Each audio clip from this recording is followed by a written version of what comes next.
Ayan, good day mga idol. Ayan, for today is video ay gagawa po tayo ng mini vlog ngayon.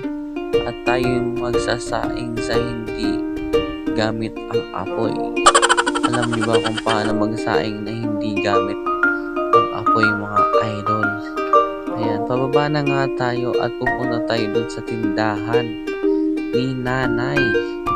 Dahil wala po sa tindahan ni Ate Emily ng binibili nating koko. Ayan, alam nyo ba kung ano yung koko mga idol? Ayan na si nanay, tinawag ko na nga, sabi ko pabili ako ng koko. Nagulat siya kung anong koko yung binibili ko.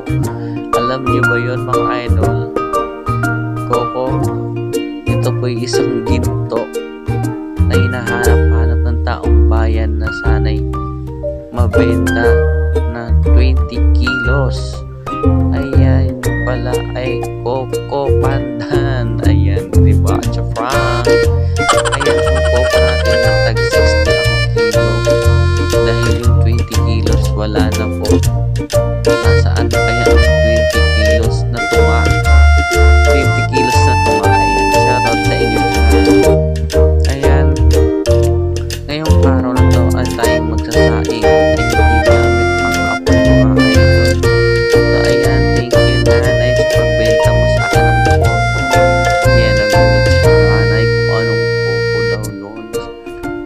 Sa iyo John nanay. Ayan, pabalik na tayo sa ating bahay.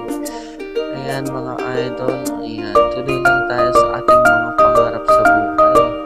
Kahit hindi man tayo nakapagtapos sa pag-aaral. Basta sipag lang at tiyaga lang talaga. Makakamit na rin natin ang pagiging successful natin sa buhay. Ayan, basta araw-araw lang tayo magsipag. Ayan, bakit na nga ako ng bahay mga idol? Ayan po ang bahay namin inupahan. Ayan. Pasensya na sa bahay na tinitirahan namin, medyo makalat po. Ayan. So ayan na nga mga idol, nandito na ako sa lababo. At tayo magsasaing na. Charan, ayan, sa rice cooker. Gulat kayo, no?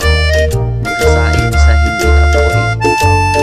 Nagsasaing na hindi gamit ang apoy. Kaya ayan, tuturuan ko kung paano magsaing. Lagyan nyo ng tubig at saka nyo ilalagay ang bigas. Kaya inubos ko na nga ang bigas ng koko para hanggang hapon na yan at gabi. At para hindi na tayo kumonsumo masyado sa kuryente, isang saingan lang tayo. Ayan mga idol, yan, napakadali lang magsaing na hindi gamit ang apoy, diba? Ayan, gulat kayo, no? It's your Frank. Ayan, thank you sa panonood nyo sa aking mini vlog. Maraming salamat sa inyo mga idol. Sana tapusin itong mga video ko. God bless po.